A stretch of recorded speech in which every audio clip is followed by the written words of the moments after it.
식당 쪽으로 돌아가겠습니다.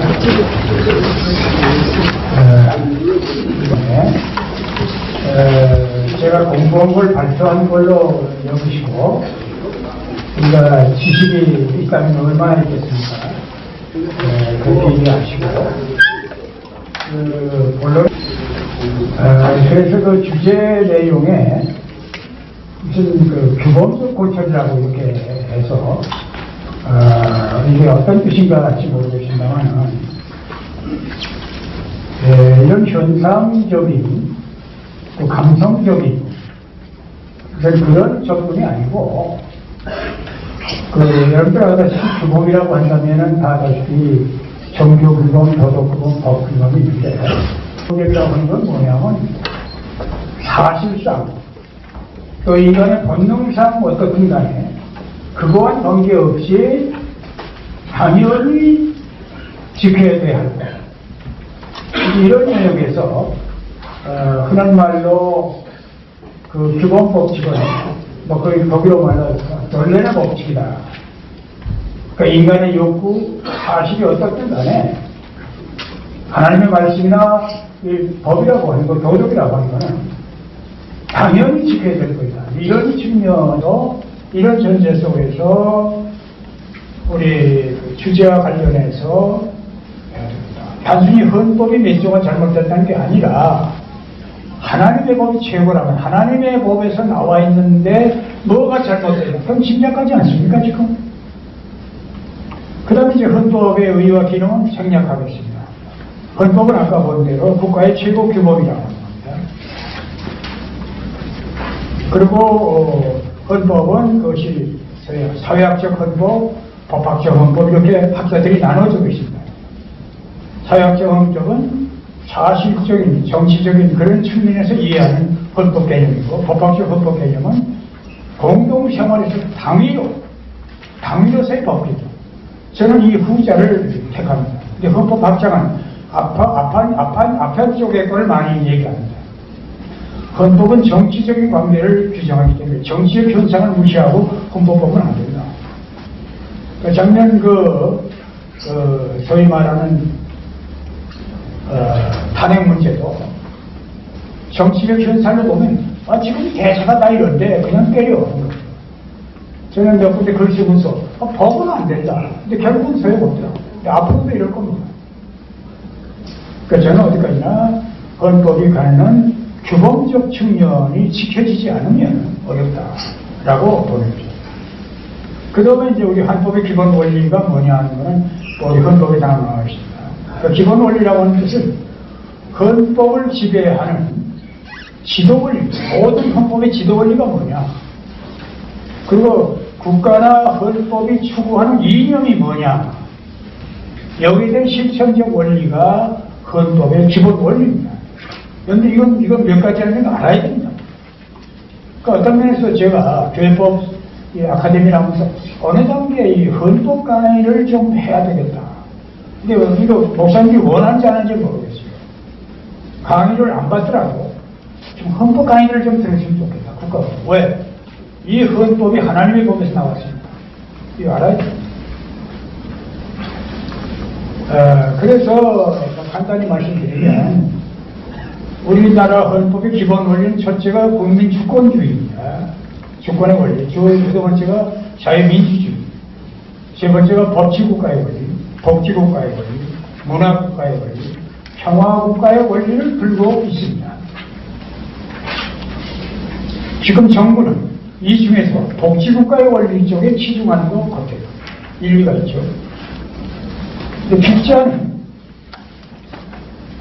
민주적 기본 질서에 입각한 평화통일의 원칙을 주장하고 있습니다. 아직 어느 헌법책에도 적혀있지 않아요. 그냥 평화통일만 되는데, 평화통일의 내용이 우리 헌법에 나와 있는 자유민주적 기본 질서에 입각한 통일이어야 된다.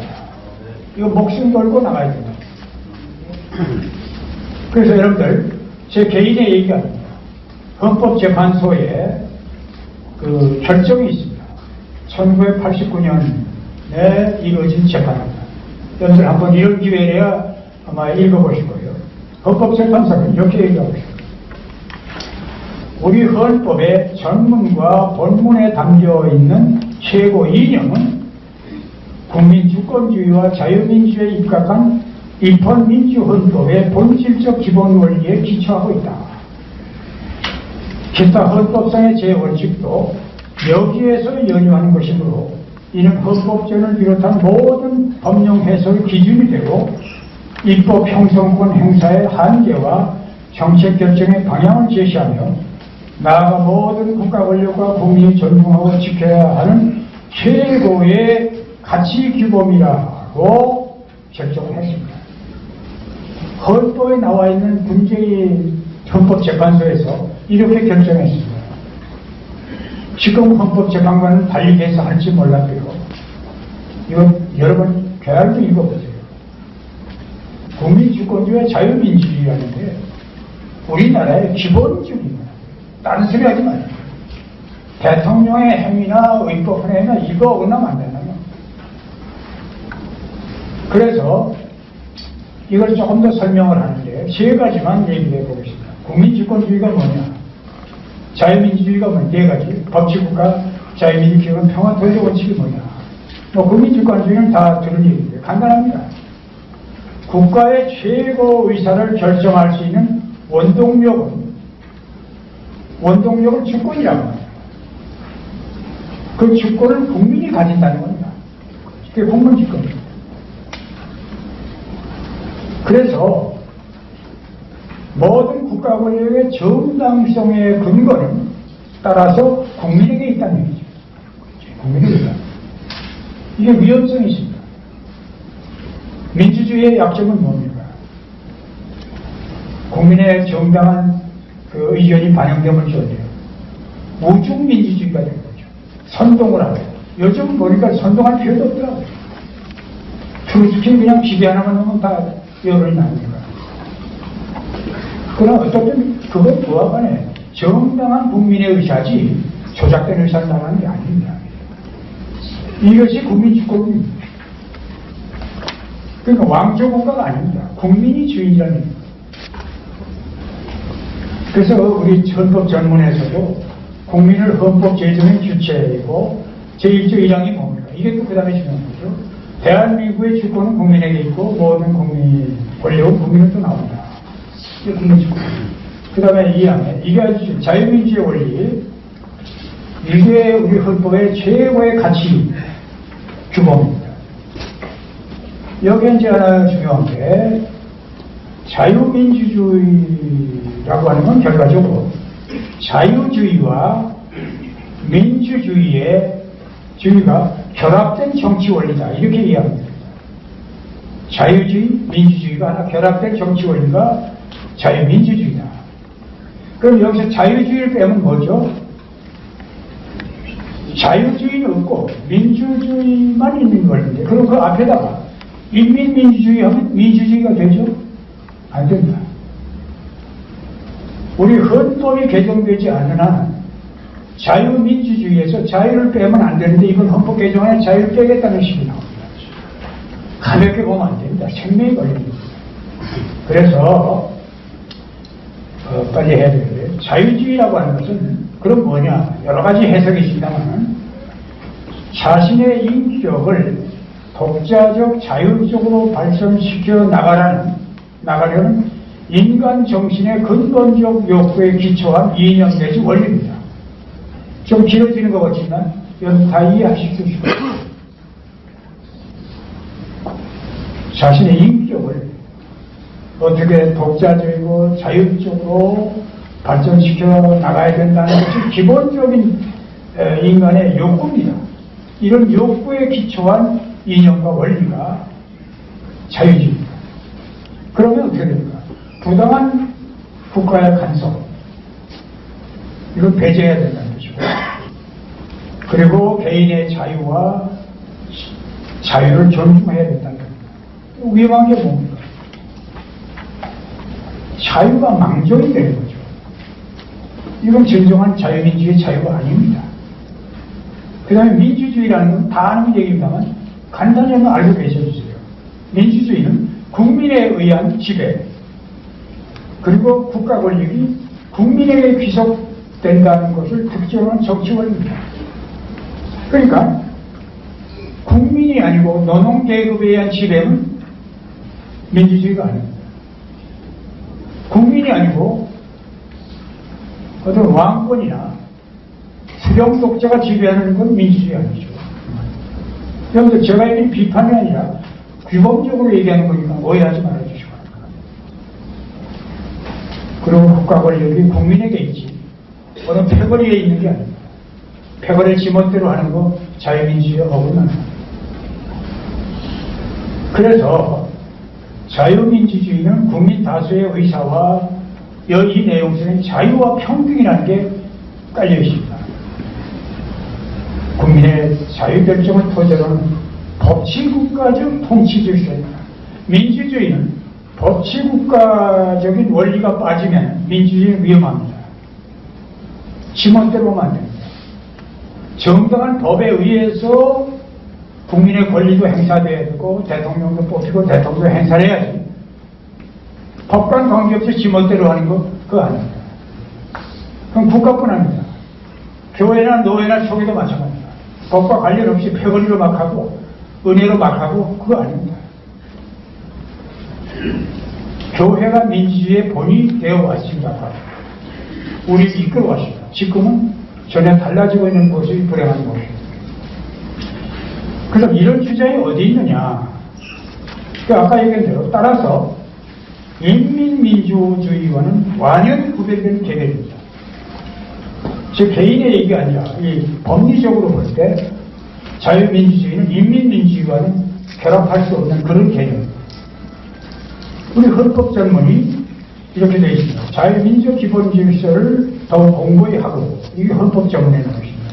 그리고 4조에서 대한민국은 자유민주적 기본질서에 입각한 평화적 통일 정책을 수립하고 이게 생명이라고 합니다. 우리 통일, 평화라는 데 주장하는 것보다는 자유민주적 기본질서라고 하는 내용과 방법에 의한 통일이어야지 이거 이외의 통일은 위헌적 통일이다. 그리고 이제 8조 사항에도 똑같이 정당의 목적이나 활동이 민주적 기본질서에 위반될 때는 해산된다. 이래서 통진당이 해산된 겁니다.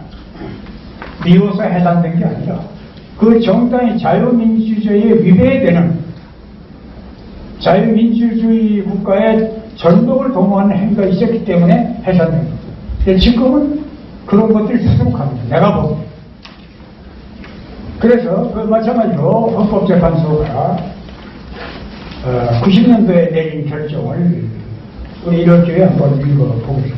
헌법재판소는 국가보안법 7조 1항 5항에 대한 한정 합헌 결정이라고 하는 그런 개념에서 자유민주적 기본질서의 위배를 준다고 하는 건 무슨 뜻이냐면 모든 폭력적 지배와 자의적 지배, 즉 반국가단체의 1인 독재 내지 일단 독재를 배제하고 다수의 의사에 의한 국민의 자유, 평등의 기본 원칙에 의한 법치국가적 통치 질서의 유지를 어렵게 만드는 것.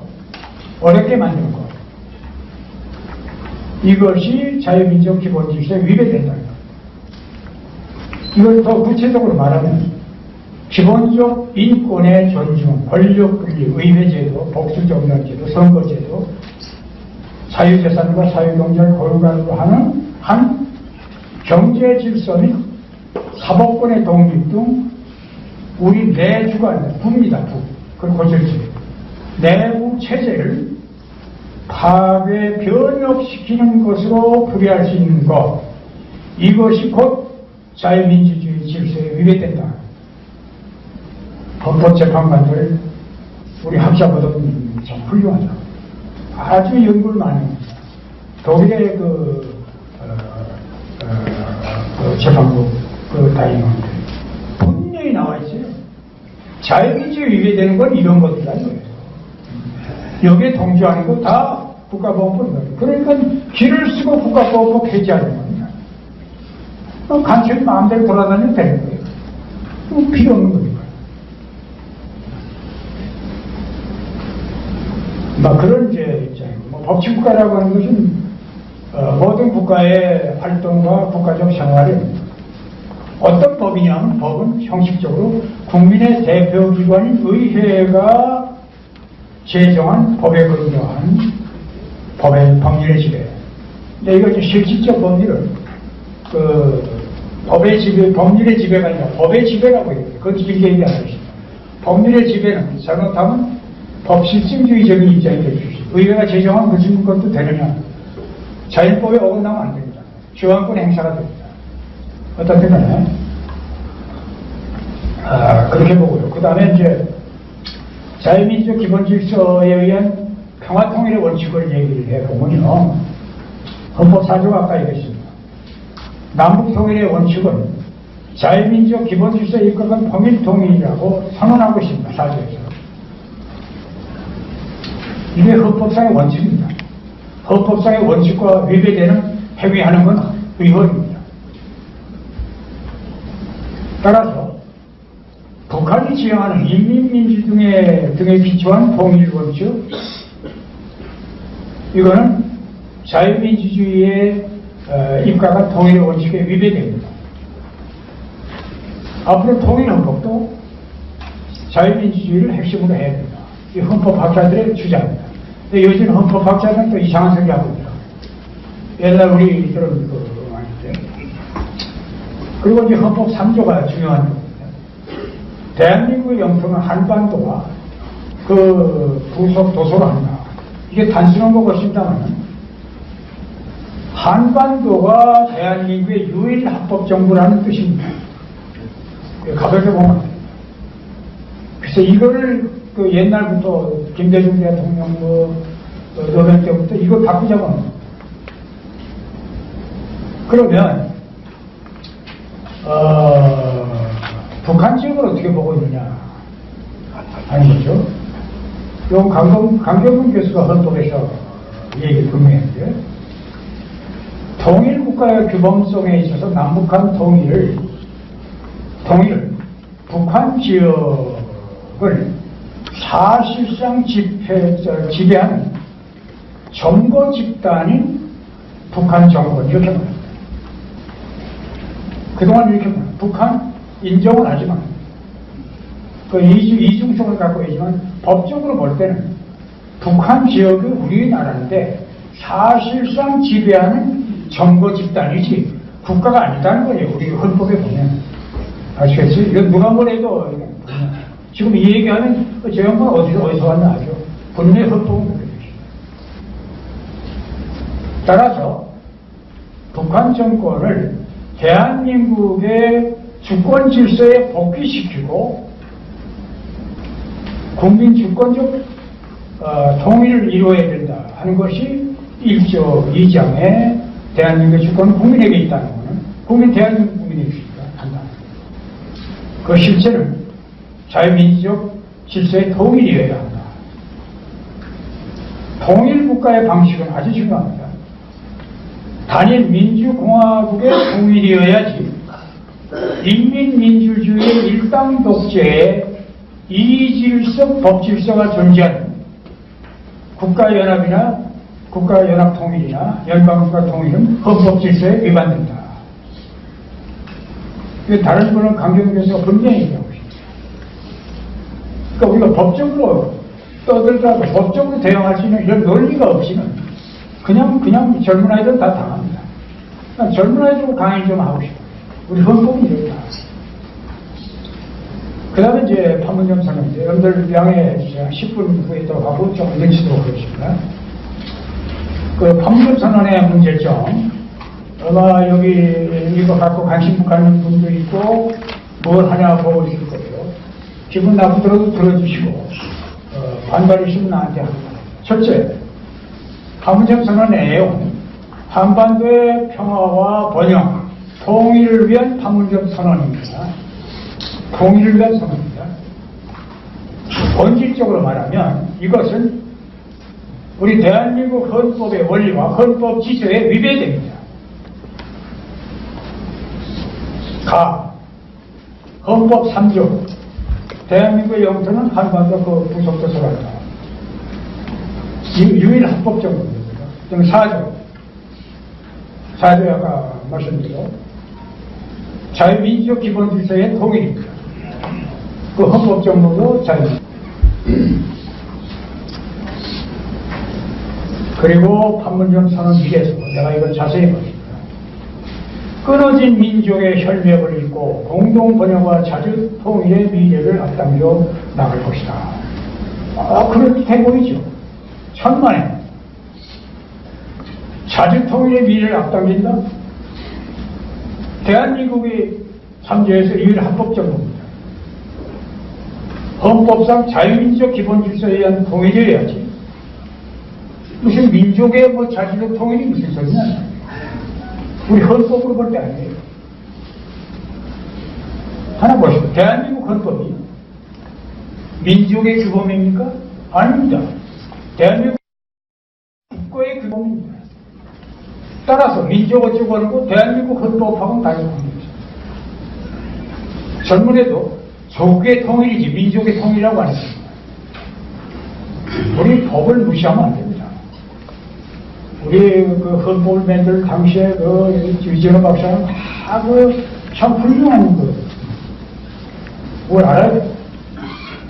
민족의 규범이 아닙니다. 헌법이 국가의 규범이죠. 헌법상 통일은 민족이 아니라 하나의 국가가 되는 겁니다.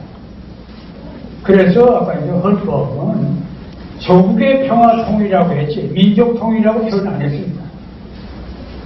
그 다음에 판문점 선언 2의 2범 남과 북은 서해 북방 한계선 일대를 평화수역으로 만들어 이렇게 말하고 있습니다. 이거 조금은 이해가 됩니다. 유엔군이 설정했다고 하지만 제3조에 영토 조항은 대한민국은 그쪽 갈까요? 우리 영토입니다.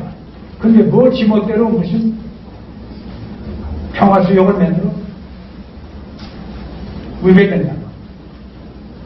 그 다음에 판문점 2의 남과 북은 우리 민족의 운명을 스스로 결정한다. 민족 자주의 원칙을 확인하며 1조 2항의 국민의 주권 원리, 자유민주의 원리에 위배됩니다.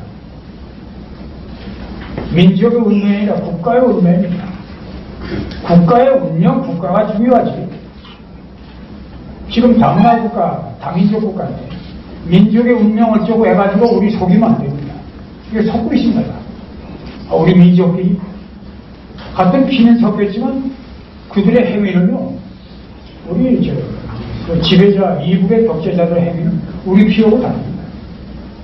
그 다음에 두 번째, 한반도 평화 통일은 66조 2항과 69조에 위배됩니다. 그럼 66조가 뭐냐? 66조 2항의 대통령이 해야 될 책무가 있습니다. 대통령은 국가의 독립, 영토의 보존, 국가의 대성성과 헌법을 소화할 책임을 진다. 그리고 69조에 대통령은 취임함에 있어서 나는 헌법을 준수하고 국가를 보위한다.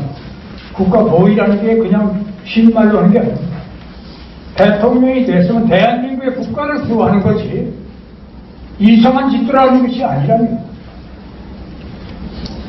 강면선언 2일에 지상과 해상, 공중을 비롯한 모든 공간에서 군사적 긴장과 충돌에 거론된 상대방의 일체 적대 행위를 전면 중지하고 좋은 얘기죠. 헌법 제61조 2항 69조 위반됩니다. 대통령은 어떤 경우에도 영토를 보존하고 헌법을 수호해야 됩니다. 여러분, 우리 남북회담 여러 차례 했습니다. 90년도, 97년에 대통령도 만났습니다. 합의 많이 했습니다. 누가 오겠습니까? 우리가 어긴 건 하나도 없습니다. 전부 북쪽에서 어기고 도발하고 배치 따했습니다. 우리가 준 건 어떻게 됐습니까? 핵맨 들었습니다. 우리는 백성주의라고 했어요. 그 미국 트럼프 대통령이 너희가 이제 부담하라 하는 게 누가 그랬더라. 핵맨들한테 너희가 돈 내줬으니까 핵 폐기하는 것도 너희가 돈 내라 할 리가 없어요. 대통령 하는 짓거리가 그러면 안 됩니다. 대한민국의 대통령이 되려면 자기 이념은 어떻더라도 대한민국을 위해서 있어야지. 모든 적대행위 중단한다? 우리 가만히 있으면 군인들 이거 보고는 군인들은요 그냥 가만히 있어요. 거기서 내려오면 끝나는 거예요. 100번 써본 무슨 소리 있어요.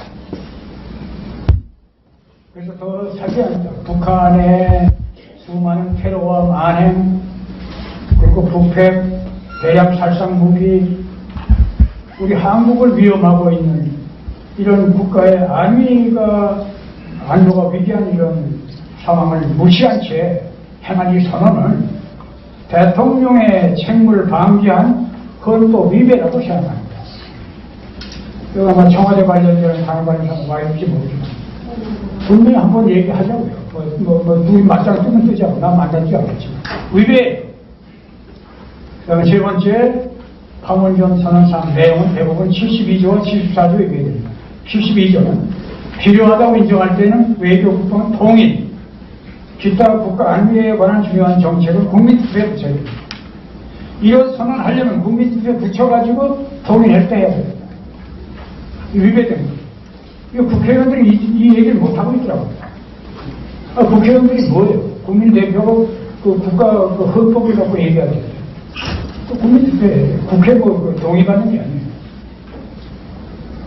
망가복은 불가침 합의를 재완행하고 이것도 마찬가지예요. 불가침 합의 지못대로 합니까? 국가 안위에 중요한 정책이 되어 있기 때문에 마찬가지로 대통령이 단독으로 불가침 선언 이건 월권적 행위고 헌법이 위배된다. 저는 헌법적으로 그렇게 봅니다. 그 다음에 정전협정을 평화협정으로 하고 정전협정이 다음에는 종전선언이 되고 그 다음에 평화협정이 됩니다. 이 부분은 뭐 더 말할 얘기가 없습니다. 뒤에 나중에 얘기를 하겠습니다. 그 다음에 이제 비핵화를 통해 핵 없는 한반도를 맺는다. 우리 한국에 핵이 있습니까? 핵이 저쪽에 있는데 무슨 한반도에 핵이라고 있다고 소리를 해가지고 이 도대체가 핵 문제 해결 안 됩니다. 두고 보세요. 절대로 쟤들이 핵 없애지 않습니다. 몇 개 정도 미국 주겠죠. 돈 뜯어내고 절대 안 합니다. 왜? 타고나기는 안 하게 되어 있습니다. 하면 저희 할아버지 생각에 위배되기 때문에 못해요. 안 합니다. 사기꾼들인데 말이는 거짓말뿐이지 안 합니다. 판문점 선언의 인류보호에 같이 이거 중요합니다. 인류보호편에 갇힌 북한 백성의 인권의 보장에 관한 내용을 선언하지 않고 아니하고 그리고 1조부터 우리 일제 국민의 기본적 보장 일제 대한민국 민주공화국 그 다음에 10조부터 37조는 기본권 보장에 대해 나와 있습니다. 국민 인간의 존엄과 가치가 여기서 쭉 나와 있는데 이거 다 위배하고 있습니다. 북한의 인권 왜 얘기하나? 왜 인권이 우리 백성입니다. 그리고 조금 이해해 주세요. 우리 한국 미래에 대한 전망을 해보겠습니다. 길게 설명을 안 하겠습니다. 간단히 보면 앞으로 우리 중요한 부분입니다. 통일가 헌법 원리인 자유민주 기본질서에 입각한 통일 이거는 극히 합헌적인 통일 원칙입니다. 그리고 우리뿐 아니라 북한에 있는 우리 백성들의 자유와 행복을 가져오는 가장 가치 있고 이상적인 형태의 통일이라고 합니다. 북한에 지금 독재하는 사람도 회개해가지고 이 자유민주 통일에 응하면 그들도 행복을 찾을 수 있다고 죄로부터 벗어날 수 있다고 원망을 할 게 아니라 정말 기도 제목을 그렇게 해요. 한국의 번영 하나님의 축복으로 이루어져 있습니다. 지금 나라의 헌법도 그런 쪽인데 우리가 이게 중요합니다. 이걸 지켜야 됩니다. 두 번째는 북한의 헌법과 노동당 규약에 의한 적화 통일입니다. 그래서 북한의 헌법, 노동당 규약으로 계속해서 핵국가 선언하고 경제와 핵을 병행한다고 선언하고요. 노동당 규약은 남한은 해방의 대상으로 되어 있습니다.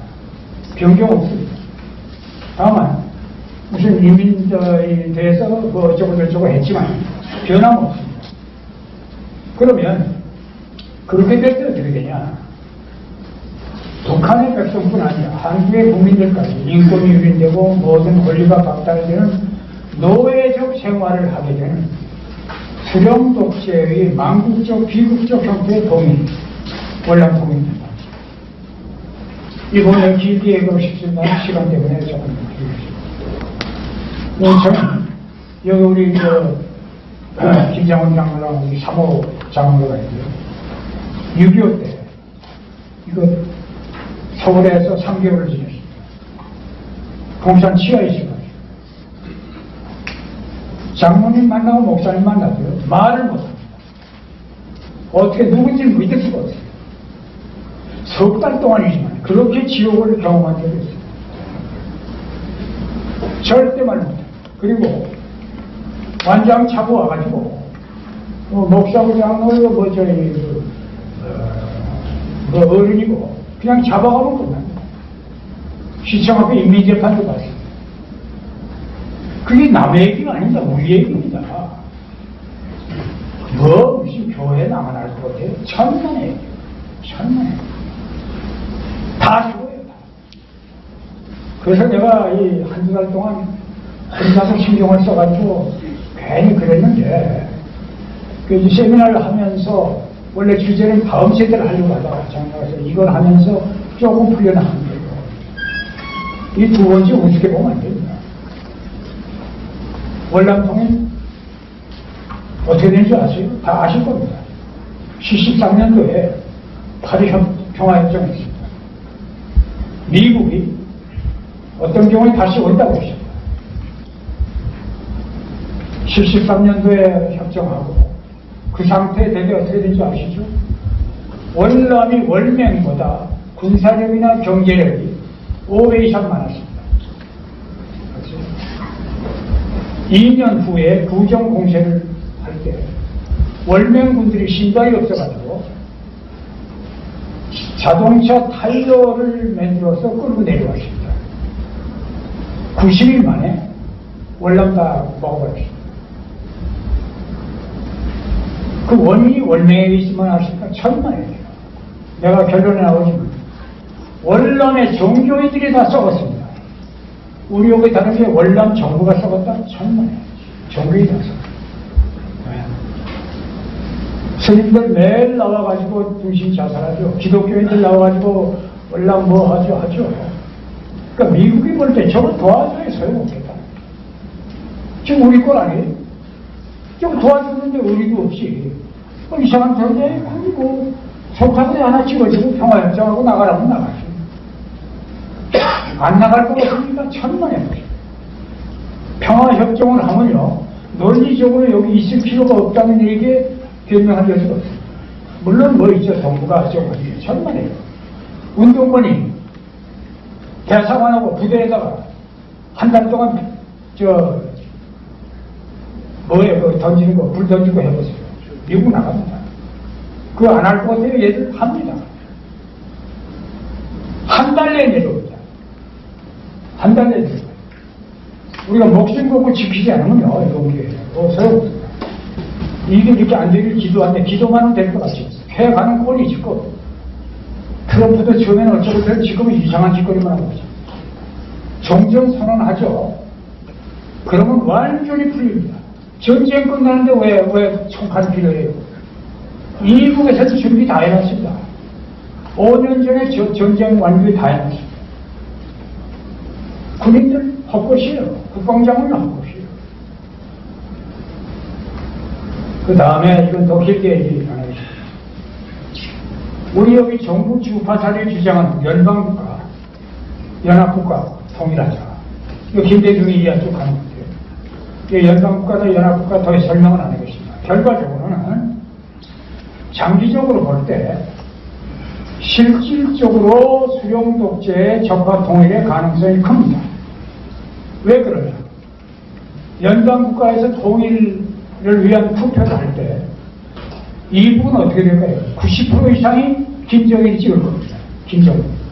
여기는 어떻게 할 거예요? 한 10명은 나오고, 정당도 나오고, 그것도 국민이 지금 우리가 지켜야 되겠습니다. 첫째, 남북한 통일은 민주국가의 보편적 원리, 자유민주적 기본 질서에 입각한 통일이어야 합니다. 남북한 백성의 인권과 행복을 가져올 수 있기 때문입니다. 두 번째, 북핵 문제와 북한 주민의 인권 문제의 완전한 해결이 남북 정상회담이나 미국 정상회담의 목표와 내용이 되어야 됩니다. 미국이 왜 우리의 운명을 좌우합니까? 아닙니다.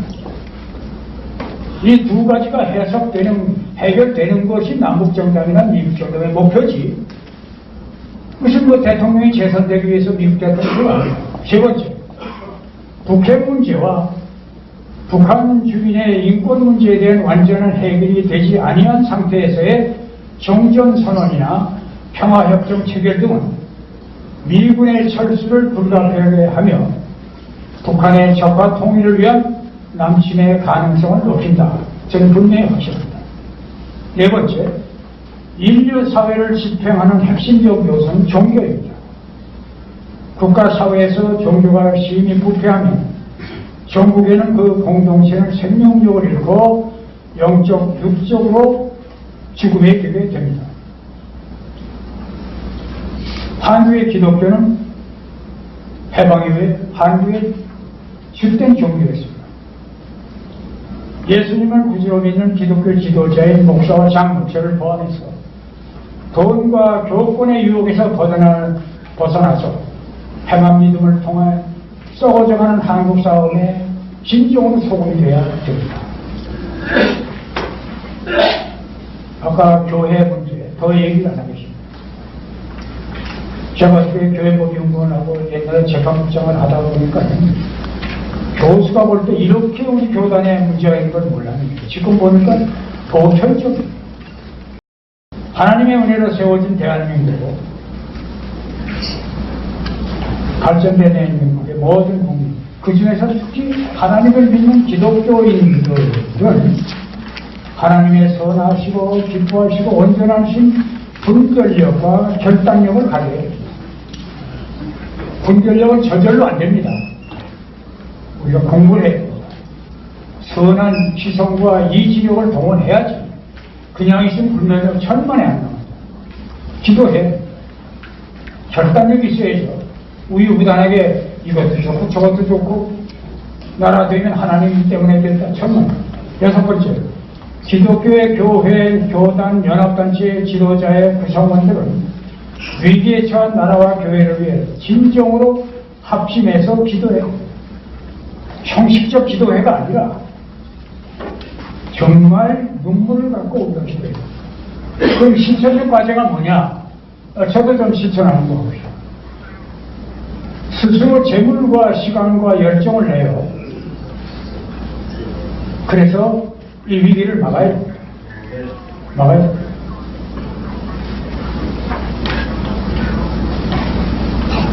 나라가 없어지면 교회도 없어집니다. 시간이 지났는데 진정으로 제 얘기는 제 개인의 얘기가 아니라 이 나이에 언젠가 저를 지금까지 이렇게 키워주신 하나님의 은혜에 보답하는 그 보답의 행위가 뭐가 있어야 되지 않냐 이제 하는 쪽에서 말씀드렸는데 혹시라도 여러분들 듣기에 우리 하나님 법에 어긋나는 일심 다 버리시고 진정으로 하나님의 법 지켜야 되고 이 위기 상황을 남의 얘기를 들으면 안 됩니다. 공부해보고 신문 읽고 하나 돼야 됩니다.